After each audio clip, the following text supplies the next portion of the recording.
Here we are with Israel Adesanya, one of the greatest middleweight in UFC history. How does it feel to be back, Israel? Yeah, it feels good. This is, again, progression, constantly progressing. So I feel like I've progressed very well this camp, and I feel good to be getting into fight week. What this fight means for you? I feel like it's more about proving something to yourself, bigger than facing Imavov in itself. Yeah, for me, it's more the love of the game, because there's no, what do you call it, title on the line. There's nothing, I like a fresh opponent like Imavov. I like the fact that he's got a nice stand-up style, a really cool matchup. Yeah, it's just more for me. I just want to, just the love of the game. I just want to enjoy the fight. That's the enjoyment I'm looking forward to in this one, is the fight itself. Being able to exchange with him and capitalize on certain moments. I wanna test myself and prove something to myself. Yeah. Imavov been in the top 15 for 3 years now. A few years ago, did you ever figure out that you will be facing him? No, it never really crossed my radar, to be honest. I never really saw him as someone that was a target, because I was always ahead of him. I think did he get to the UFC after me? Maybe. So yeah, he wasn't really in my sights, but I've been in his sights. I'm pretty sure. I'm sure he's looked at me. I'm sure maybe he's a fan or was a fan. Who knows? But I'm sure he's looked at me and be like, I've been in his crosshairs. But yeah, now he's in mine. I saw your last interview in your YouTube channel, Sidebender, and you said that they will always want to fight me because they will have Israel Adesanya on their resume. This is the biggest fight of his life. I'm aware of that, because this is the biggest. It doesn't get bigger than me at 185. So for me, I'm aware of that, but I'm also aware of what I have to do to shut down his dreams or what he's trying to do. Yeah. You're obviously a striker. He's one also. So are we expecting a striker game, or do you have strictly plans? I mean, I can fight anywhere, but I think it'll be a striking fight, and I feel he's gonna shoot at some point. If I make him shoot, or he just decides to shoot to mix it up, he's gonna shoot at one point. But again, I'm a shooter too, so yeah, we'll see. We don't shoot the same, but I'm a shooter too, so it might be a fucking a slugfest. Papa. You said that you want a submission before you ended your UFC career. Like Dustin wants his gilly, you have this dream also. Yeah, I mean, that's something I definitely want to tick off the box, and I get a couple in the gym, but I just never really been in that situation to do it in a fight. I've had certain situations where I put people in triangles, guillotines, but I've never finished a submission, and I would like to do that in a fight. So that's on my list. It's a big one on my list. Imavov won 3 top 8 contender in his last year. Were you impressed by his run? By his run, yeah, definitely. I didn't really watch all of them, but I knew when he beat Jared, I was like, okay, he's legit. He's a good fighter. And I like his style. He's very slick. That's one thing I say. He's very slick with his style. And yeah, I want to test that. I know it's going to be at first an educated battle. At first round one, or maybe the first 2 minutes, it's going to be an educative chess match, and then we'll see when he makes the first move or when he makes the first mistake. You'll be here. I'll be there. I'm not going to make any mistakes. I've taken him seriously. I know this guy is very good. Even though he's not a big name, it doesn't really say much. I know he's very good, so yeah, I just want to test that. In our documentary that you are producing, I compare you like a chess master in your fights, always a step ahead of your opponent, setting traps. Try to be. Yeah? Do you agree with it? Yeah, 100%. And this fight's going to showcase that more. The traps that I'm going to set. Yeah, I've got some new shit that I want to just implement. But again, these are things that you try in training. They work, they don't work.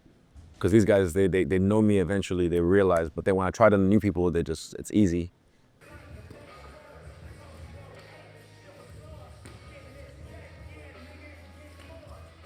I shined when it's time to shine under the lights. I'm able to just enjoy it, be in the moment, embrace it, engulf it, and become it. So yeah, There's champion of the gym, you know, in France. We call it Exactly, yeah, champion of the gym. There's many. Oh, bro, I've seen them for years. Not just here. Like for years, people who I thought like, man, this guy's gonna be something. But when they get under the lights, they fold. In the gym, sometimes I get my ass whooped, and sometimes I whoop ass. But that's how you learn. And then I learn how to do it properly. So when I get under the lights, I can shine and kick ass. What's my aim in this division? To be honest, just take it each fight at a time. And yeah, fight and just, I don't know, new people. I'll get a couple rematches, you know, I will. But I do enjoy the fact that this is a new opponent, a fresh opponent, not a rematch. So yeah, I really look forward to, again, the exchanges we're gonna have in this one. Yeah, I've had a crazy run as a champion, and now I'm back being a challenger, and the belt will come around again. It always does. It always comes around again, but I don't focus on it. So I'm just gonna enjoy fighting, and then when it comes, oh, it comes again, cool. 3-time, and then, yeah, we'll see what happens after that. But right now, Imavov, that's the main focus. Some people say that you are more dangerous now, as you Challenger. said, as a challenger. Are you agree with it? Nah, not all the time. I think I'm more dangerous when I'm free of thought, free of mind. So yeah, the freedom is what makes me dangerous. Sometimes the belt's a little bit too heavy, so you're not as free.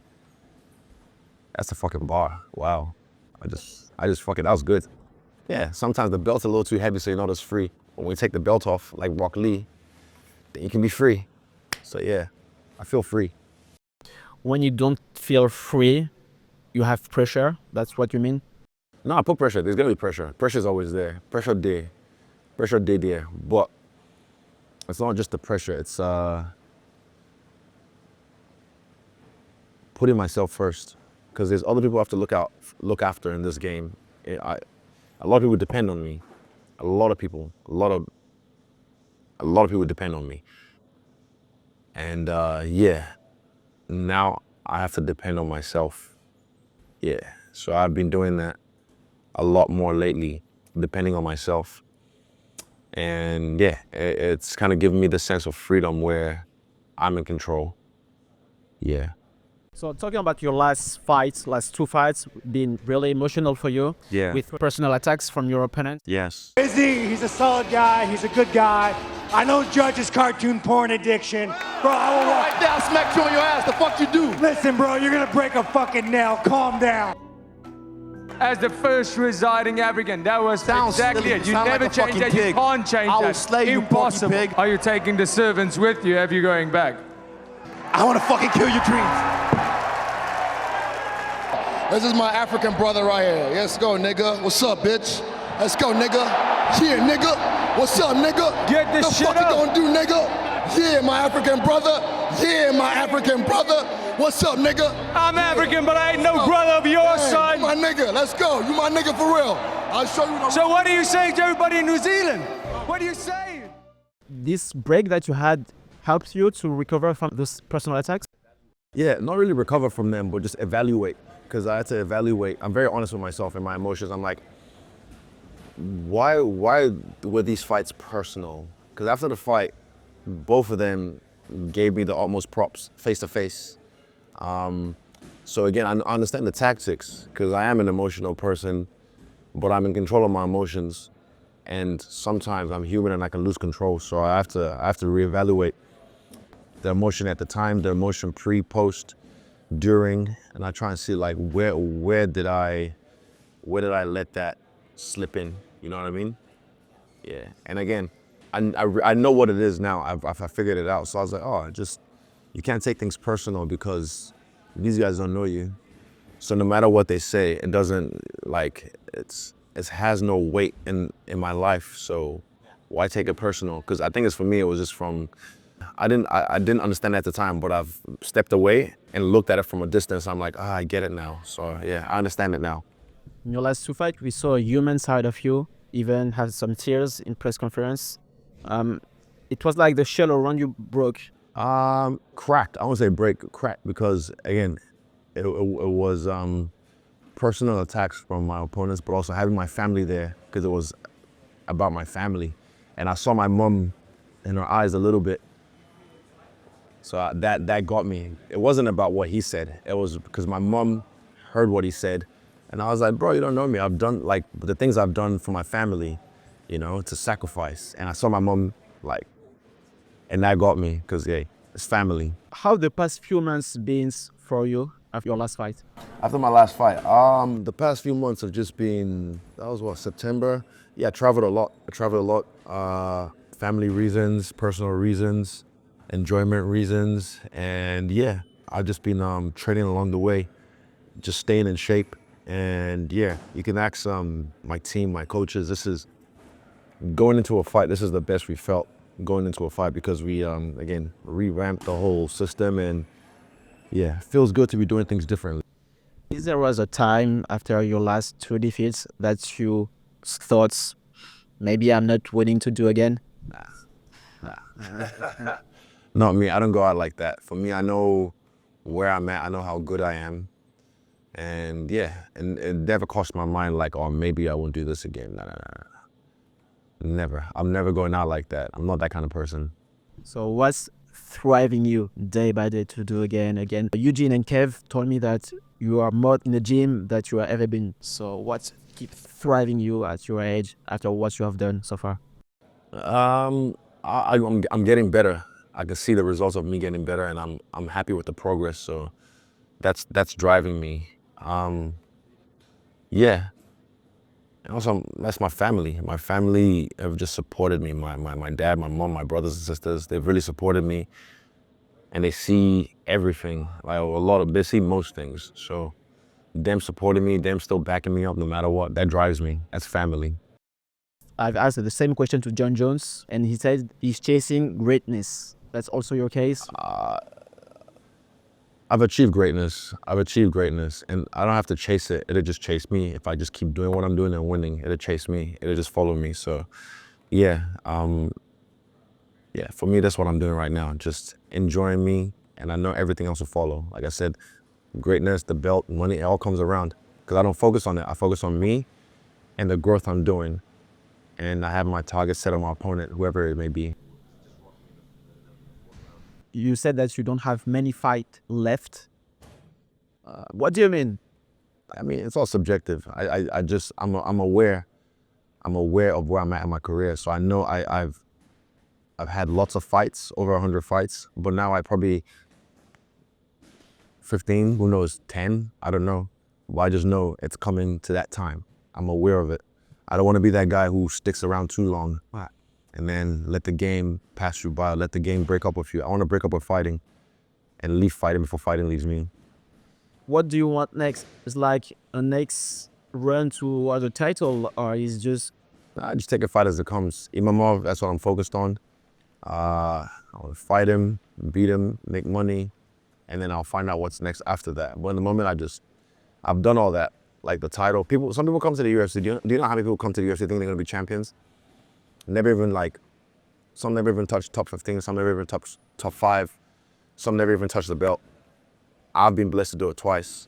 I'm very happy with my career. Even if I lose the next 10 fights, God forbid, it doesn't matter. I'm still in the history books forever. So that frees me. I'm just like, look, I just wanna fucking show off. I wanna have fun, create highlights, and make a shitload of money. That's where I'm at. In your documentary, you said also, and that's a powerful sentence, better be a warrior in the garden than a gardener in the battlefield. Yeah. Is your reason why you fight and your vision of martial arts? I'd rather learn these skills and be a dangerous man and actually decide when and when not to use it. You know, example, last year, some idiot was try to fight me on the streets. And again, I could have killed him. I could have ended him like that. Well, because I am a warrior in a garden, I know what I can do to the person. Something bad happened to one of my teammates who got killed in the streets by senseless violence. So I decided, like, just let this guy go and it'll be a good teaching moment. So I've used that moment to teach kids at schools that we speak at, let them know, like, hey, this guy was talking all this nonsense to me. I had every right to smack him in the face, but I didn't because I know I have self-control, you know? And these are things I talk about where you learn. Remove yourself from the situation, you learn, like, this guy doesn't know me. The fuck is he talking about? Does he want to die? No. I don't want to go to jail? Cool. You learn. How do you figure out your celebrity here in New Zealand? Boundaries. It took me a while to learn how to have good boundaries, but now I do. Again, I love people. One-on-one, I love people. Fans, they're cool one-on-one. But sometimes when they come together, they become this kind of organism that's like a zombie apocalypse. They don't care about anything. And they just want to get. But nah, I don't like that. I like one-on-one with fans, and they're respectful. Oh, the best. But again, if I'm with my family, if I'm busy, and I really can't take a photo or something, most people understand. But if they, please, just one, I'm like, bro, you don't understand. Like, I'm with my family right now having dinner. If I do one for you, guess those 3 people, 5 people that have been looking, they go, I want one too. And then before you know it, I've had this before happen. Before you know it, it's 10 minutes of taking photos, and my family is just, they're like, and you know, I'm here to fucking have lunch with my family or whatever. So boundaries. Like when I have kids, don't fucking come around me. Like when I have my kids, I'm a big fan. Thank you. Boom. Keep it moving. But, so how did you feel when, like, bro, I'm with my kids. I don't have time for, like, yeah, there's a level of respect people have to have for people like me as well, because we're in the spotlight. You have to understand we're human. So if people can't understand that and relate to the human being of me who's trying to look after my kids or look after my family, then fuck you. That's how I feel. Because they don't care about me, they just care about themselves. But the ones that they understand, like, bro, I just want to shake your hand, I'm a big fan. I'm like, give me a hug. Boom. I love you too, man. I'm a big fan. Boom. You know, like, that's cool. I like shit like that because it just gives me a chance to connect, but also keep doing what I'm doing, you know? But then sometimes there's fans that will tell you I've spent 30 minutes with them just sitting down because I have time and they weren't entitled. And then it just becomes like, and I can connect with people like that. I can make someone feel like I've known them for years. It's just, I guess, the empath in me. But yeah, I do enjoy connecting with fans, but I don't like connecting with the mob. When they're in mob, sometimes they become feral. Yeah, mine. I want to. I mean, please, just one more. I'm like, I can't. It all began with the Whittaker fight. You know, your first undisputed title fight. Yeah, that was. It began before that, way before that. But yeah, my first title defense, I'd say, was with Whittaker, and that took it to another level because every fight at that time, boom, boom, boom. So that Whittaker fight took it to another level, because it's still the biggest attendance in UFC history. I'm very proud of that. And yeah, shit's crazy, man.